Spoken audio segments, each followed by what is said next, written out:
Hello दोस्तों, स्वागत है आपका आपके अपने YouTube चैनल दिसार जीकेजीएस क्लासेस में। दोस्तों, आप सब लोग कैसे हैं?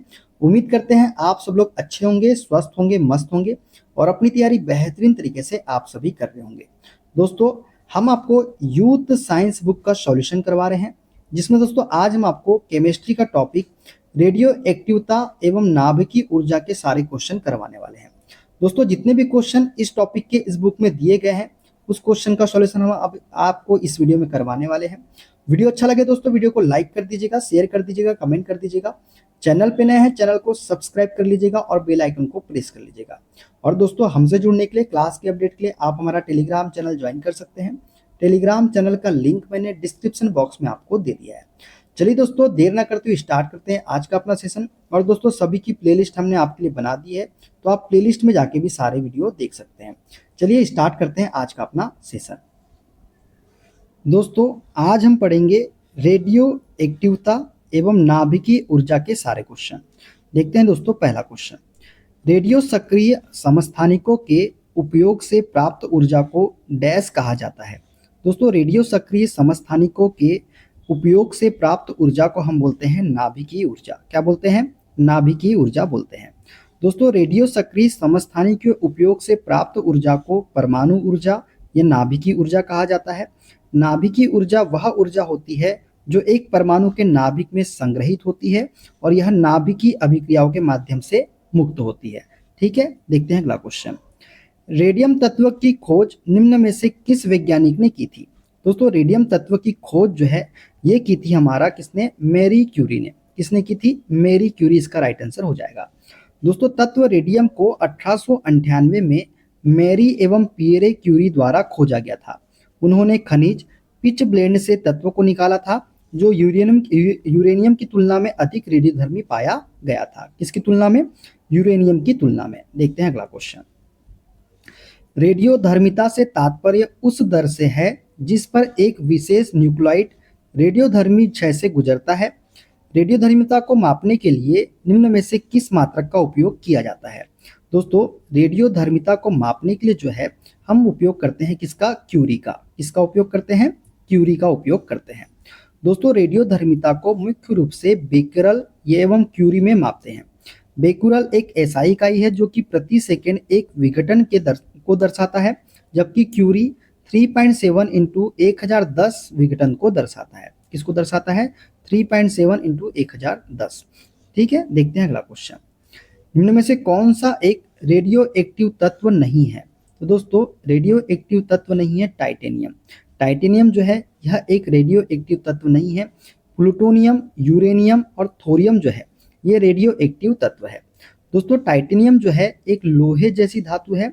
इसका आपेक्षिक घनत्व 3.49 से 3.59 तथा द्रव्यंक लगभग जो होता है 2000 डिग्री सेल्सियस होता है। इसकी मिश्र धातुएं लौह और अलौह धातु के शोधन में काम आती है।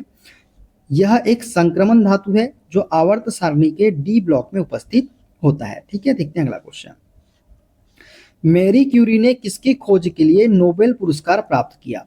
दोस्तों, मैरी क्यूरी ने जो है किसकी खोज के लिए नोबेल पुरस्कार प्राप्त किया था? तो रेडियम की खोज के लिए। किसकी खोज के लिए? रेडियम की खोज के लिए। दोस्तों, मैरी स्क्लाडोका क्यूरी, मैरी क्यूरी विख्यात भौतिकविद और रसायन शास्त्री थी। मैरी ने रेडियम की खोज की थी। विज्ञान की दो शाखाओं भौतिक एवं रसायन विज्ञान में नोबेल पुरस्कार से सम्मानित होने वाली वह पहली वैज्ञानिक थी। कौन? Marie Curie. ठीक है, देखते हैं अगला क्वेश्चन, रेडियो सक्रियता का आविष्कार किसने किया था। रेडियो एक्टिविटी का आविष्कार जो है दोस्तों ये किया था हेनरी बेकुरल ने। किसने किया था? हेनरी बेकुरल ने किया था। दोस्तों, कुछ विशेष तत्वों व उनके यौगिकों से कुछ अदृश्य किरणें स्वतः ही निकलती है। इन किरणों को रेडियो एक्टिव किरणें या बेकुरल किरणें कहते हैं। किसी पदार्थ से स्वतः ही किरणें उत्सर्जित होते रहने की घटना को रेडियो एक्टिवता कहते हैं। इसकी खोज सर्वप्रथम फ्रांसीसी वैज्ञानिक हेनरी बेकुरल ने की थी। प्रमुख रेडियो एक्टिव तत्व कौन कौन से हैं? तो यूरेनियम, थोरियम, पोलोनियम, प्लूटोनियम आदि जो है ये रेडियो एक्टिव तत्व है। पियरे क्यूरी तथा मैडम क्यूरी ने बाद में अत्यंत महत्वपूर्ण रेडियो एक्टिव तत्व रेडियम की खोज की थी। किसने? पियरे क्यूरी तथा मैडम क्यूरी ने। देखते हैं अगला क्वेश्चन, पिच ब्लेंड मुख्यतः किससे संबंधित है? दोस्तों पिच ब्लेंड जो है ये संबंधित है यूरेनियम से। किससे? यूरेनियम से संबंधित है पिच ब्लेंड। दोस्तों पिच ब्लेंड यूरेनियम से संबंधित है। यह एक रेडियोधर्मी यूरेनियम खनिज और अयस्क है। यूरेनियम को रेडियो एक्टिव तत्व के रूप में भी जाना जाता है। ठीक है, देखते हैं अगला क्वेश्चन। रेडियम किस खनिज से प्राप्त किया जाता है? दोस्तों रेडियम जो है ये प्राप्त किया जाता है किससे? पिच ब्लेंड से। किससे? पिच ब्लेंड से प्राप्त किया जाता है रेडियम।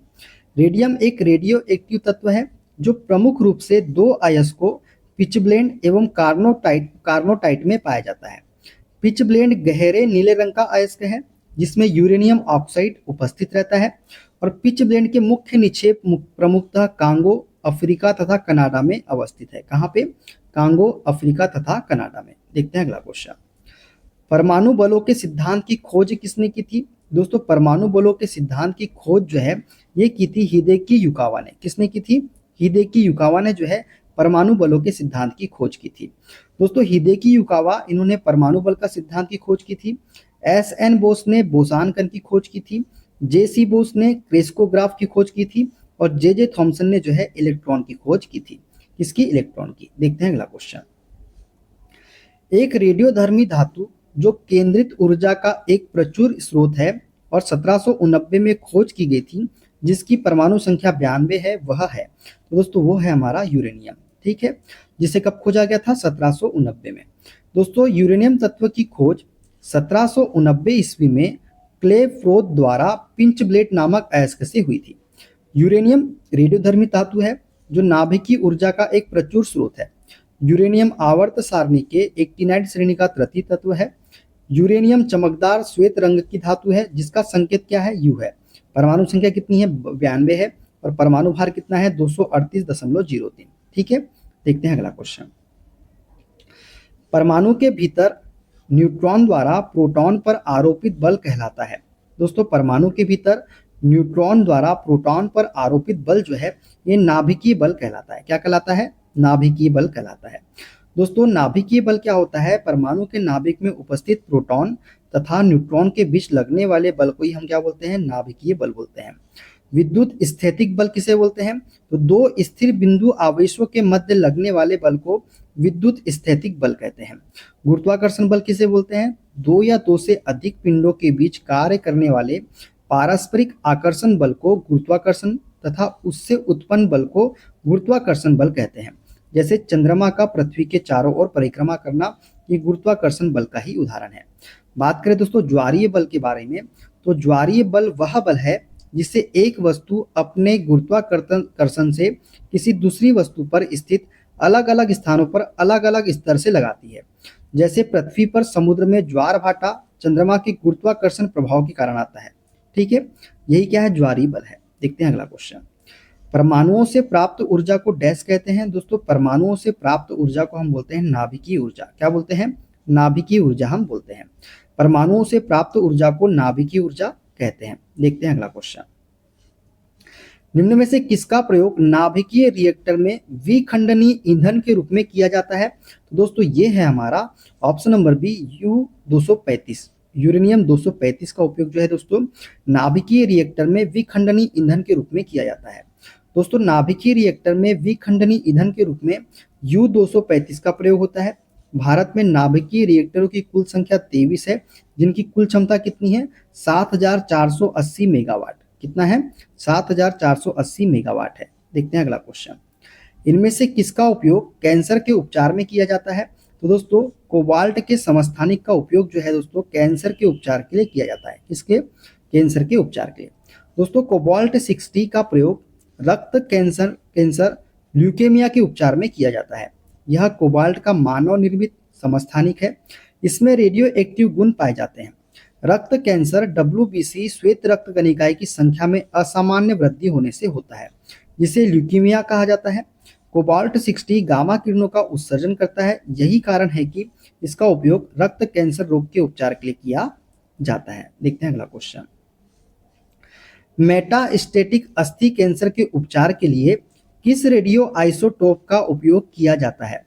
दोस्तों मेटास्टेटिक अस्थि कैंसर के उपचार के लिए जो है ये किया जाता है स्ट्रोंटियम 89 का उपयोग। किसका? स्ट्रोंटियम 89 का। दोस्तों कुछ रेडियो एक्टिव समस्थानिक एवं उसके उपयोग क्या क्या है वो देख लेते हैं। दोस्तों, समस्थानिक स्ट्रोंटियम 89 का उपयोग मेटास्टेटिक अस्थि कैंसर में उपयोग करते हैं इसका, आयोडीन 131 का थायराइड कैंसर में, कोबाल्ट 60 का रक्त कैंसर के उपचार में। ठीक है, देखते हैं अगला क्वेश्चन। परमाणु हथियार में उपयोग किए जाने वाले सबसे सामान्य समस्थानिक है। दोस्तों, परमाणु हथियार में उपयोग किए जाने वाले सबसे सामान्य समस्थानिक है यूरेनियम और प्लूटोनियम। कौन है? यूरेनियम और प्लूटोनियम। दोस्तों, परमाणु हथियार में उपयोग किए जाने वाले सबसे आम समस्थानिक यूरेनियम 235 और प्लूटोनियम 239 है। परमाणु बम नाभिकीय विखंडन पर आधारित होते हैं। इसके लिए परमाणु के केंद्रक में न्यूट्रॉन से प्रहार किया जाता है और इससे बहुत अधिक ऊर्जा निकलती है। परमाणु बम की अनियंत्रित श्रृंखलाएं क्रियाओं के परिणाम स्वरूप भीषण प्रचंडता के साथ परमाणु का विस्फोट होता है। कैसे होता है? भीषण प्रचंडता के साथ परमाणु का विस्फोट होता है। किसमें? परमाणु बम में। ठीक है, तो दोस्तों ये थे आज के सारे क्वेश्चन। वीडियो कैसा लगा कमेंट बॉक्स में जरूर बताइएगा। अगला हमारा टॉपिक होगा दोस्तों संयोजकता और रासायनिक बंधन। इससे जितने भी क्वेश्चन रेलवे एग्जाम में पूछे गए हैं हम अगली वीडियो में डिस्कस करेंगे। वीडियो अच्छा लगे दोस्तों वीडियो को लाइक कर दीजिएगा, शेयर कर दीजिएगा, कमेंट कर दीजिएगा। चैनल पे नए हैं चैनल को सब्सक्राइब करके बेल आइकन को प्रेस कर लीजिएगा। मिलते हैं दोस्तों अगले वीडियो में। अपना ख्याल रखिए। Okay, bye bye, take care.